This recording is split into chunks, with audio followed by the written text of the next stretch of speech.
Good morning बच्चों। तो कल हमने जाना था डाइजेशन के बारे में, कहाँ पे क्या क्या होता है, डाइजेस्टिव ट्रैक्ट और डाइजेशन के जितने भी पार्ट्स हैं सबके बारे में। ठीक है, माउथ एंड बक्कल कैविटी के बारे में हम जाना, टीथ के बारे में भी जाना। अब हम आगे चलते हैं, जो एक एक्टिविटी है स्टार्च टेस्ट की। देखिए स्टार्च टेस्ट आप कैसे कर सकते हैं। देखिए स्टार्च टेस्ट करने के लिए आपको क्या करना पड़ेगा, आपके माउथ में जो है स्टार्च हम वो भी ले सकते हैं, या फिर जिस फूड में स्टार्च पाई जाती है हम वो भी ले सकते हैं। आपको क्या करना है, चावल लेने हैं बॉइल्ड राइस, उनको एक टेस्ट ट्यूब में डालना है, थोड़ा सा पानी का घोल डालना है और उसको अच्छे से स्टर कर लेना है। जब वो हिल जाए तो उसमें हमें क्या डालना है, कुछ ड्रॉप, 2 से 3 ड्रॉप आयोडीन की डालनी है।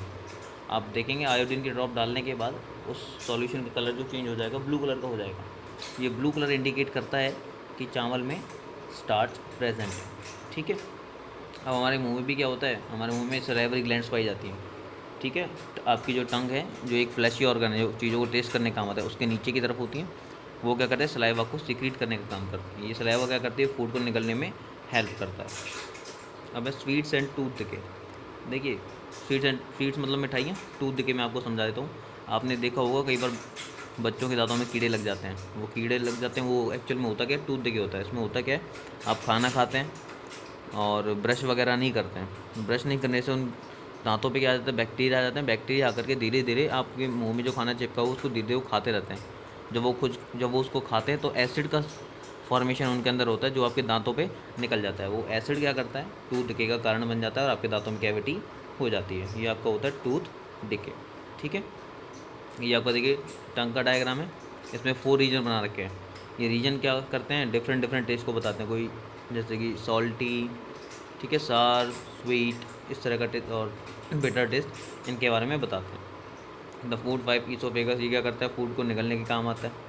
ठीक है, ये आपके स्टमक का डायग्राम है, दिख रहा है इसमें फूड पार्टिकल। जहाँ जहाँ फूड पार्टिकल जाता है आप देख सकते हैं, वहाँ वहाँ से जो आपका ईसोफेगस है थोड़ा चौड़ने लग जाता है, और जहाँ नहीं होता वहाँ सिकुड़ जाता है। इस प्रकार से फूड आगे बढ़ता रहता है और आपके फाइनली स्टमक में आ जाता है। स्टमक में क्या होता है, उसका डाइजेशन होता है, लेकिन कंप्लीट नहीं, 30% digestion takes place in stomach of the food. ठीक है, एलिमेंट्री कैनाल, जहाँ जहाँ से फूड आपका चलता है, यानी माउथ टू एनस का जो पाथवे वो आपका क्या कहलाता है, एलिमेंट्री कैनाल। ठीक है, स्टमक के बारे में मैंने आपको बता दिया। स्टमक से आप ध्यान रखें, स्टमक से म्यूकस, हाइड्रोक्लोरिक एसिड और डाइजेस्टिव जूसों का सिक्रीशन होता है।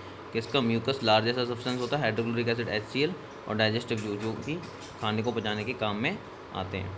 ठीक है, अब है स्मॉल इंटेस्टाइन।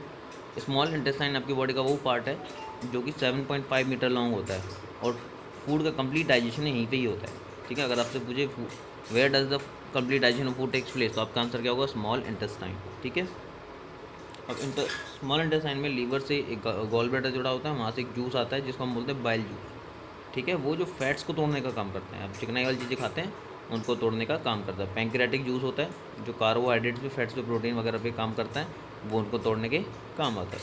ठीक है, अब इस डायग्राम आप देख सकते हैं, इसमें एक छोटी सी कहानी है।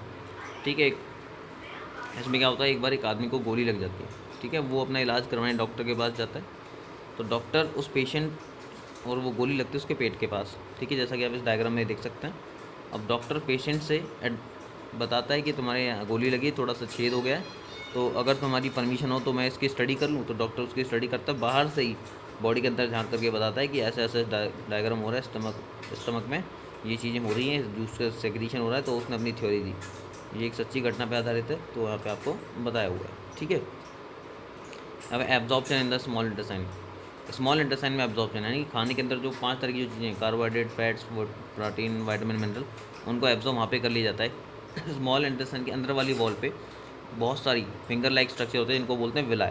ठीक है, ये रहा VILI, और सिंगल को बोलते हैं वायलस। यही क्या करते हैं, जब फूड इनके पास जाता है तो ये फूड के अंदर से अच्छी अच्छी चीज़ों को खींचने का काम करती हैं। ठीक है, ठीक है, आगे देखें। अब है एक टर्म है यहाँ पे, एब्सॉर्ब के बाद होता है एसिमुलेशन। एसिमुलेशन का मतलब क्या होता है, देखिए एसिमुलेशन का मतलब होता है जो चीज़ें आपने अच्छी अच्छी चीज़ें बॉडी से ले ली हैं उनको यूटिलाइज। ठीक है ना, प्रोटीन का काम, फैट्स का काम, उनका यूटिलाइजेशन एसिमुलेशन कहलाता है। अब लार्ज इंटेस्टाइन।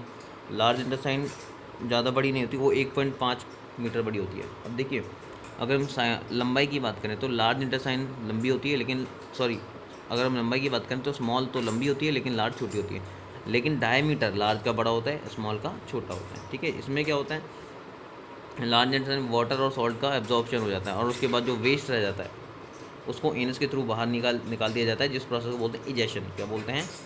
अब आते हैं डाइजेशन इन ग्रास ईटिंग एनिमल्स। ठीक है, यानी कि जो रूमिनेंट्स होते हैं जो जुगाली करने का काम करते हैं, ठीक है, उनके बारे में। और उनका भी जो डाइजेस्टिव सिस्टम है वो 4 पार्ट्स में डिवाइड होता है, जैसे कि अभी आपको डायग्राम दिखा देते हैं, ये रहा।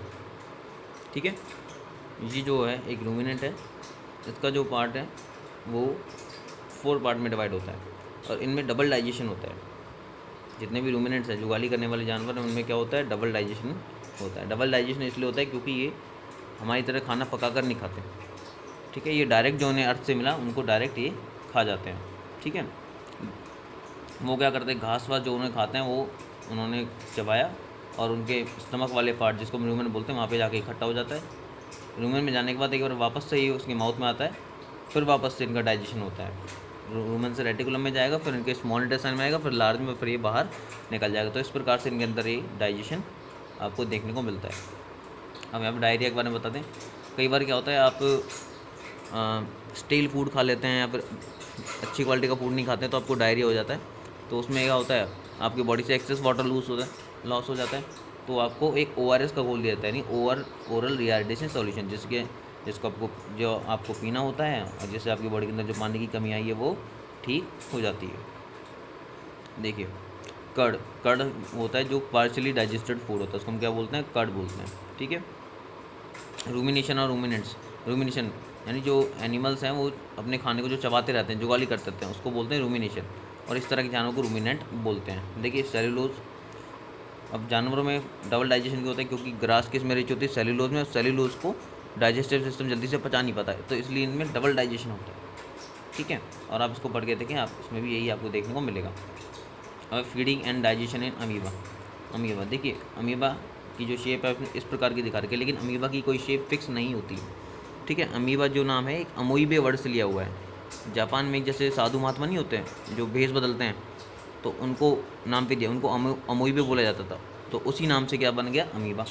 ठीक है, अब अमीबा अपने खाना कैसे खाता है। अमीबा एक सेल होती है, उसके अंदर साइटोप्लाज्म पाया जाता है। तो साइटोप्लाज्म यानी कि लिक्विड होता है सेल का, वो जिस तरफ मूव करता है वहीं से एक फिंगर लाइक स्ट्रक्चर निकल जाती है, जिसको बोलते हैं स्यूडोपोडिया।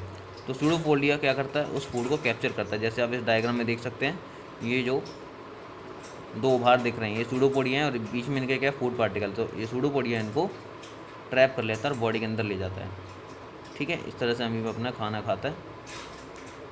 फूड वैक्यूल, ये वो गैप होता है जो खाने को पकड़ने के लिए बनता है, इसको हम बोलते हैं फूड वैक्यूल। ठीक है, इस तरह अमीबा के अंदर होता है। अमीबा उसको खाने को अंदर ले लेता है, डाइजेस्ट करता है, और वेस्ट है वो भी स्यूडोपोडिया के थ्रू बाहर निकाल दिया जाता है।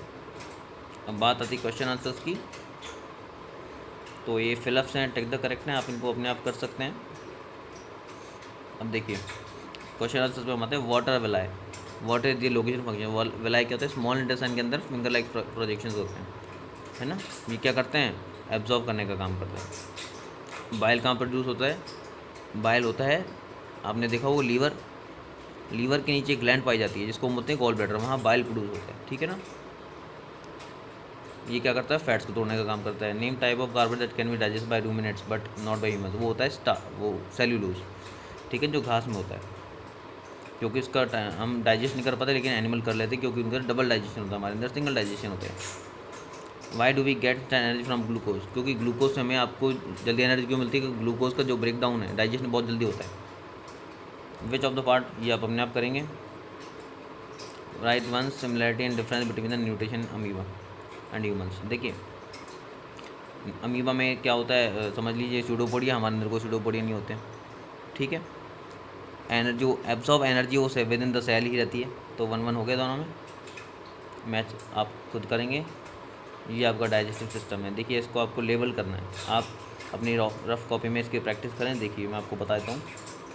ये जो बड़ा वाला जो पार्ट है, ये जो दिख रहा है, ये वाला पार्ट, ये आपका स्टमक है, और ये वाला जो पार्ट है ये है लीवर की नीचे ग्लैंड होती है, इसको मतलब गॉल ब्लैडर। ठीक है, अभी जो पत्ती जैसी स्ट्रक्चर आपको दिख रही है, ये जा रही है, इसको हम बोलते हैं पैंक्रियाज। ठीक है, अब ये पिंक वाला जो चौड़ा पाइप है बाहर बाहर वाला, उसको हम बोलते हैं लार्ज इंटेस्टाइन। जो अंदर वाला जो पाइप दिख रहा है उसको बोलते हैं स्मॉल इंटेस्टाइन। दिख रहा है ये छोटी सी जो एक धागे नुमा स्ट्रक्चर जो आपको दिख रही है, ये होता है अपेंडिक्स। और लास्ट वाला पार्ट रेक्टम और एनस। इस प्रकार आपका ये डायग्राम खत्म हुआ। आप इसको पढ़ें, कोई क्वेश्चन हो तो आप पूछें।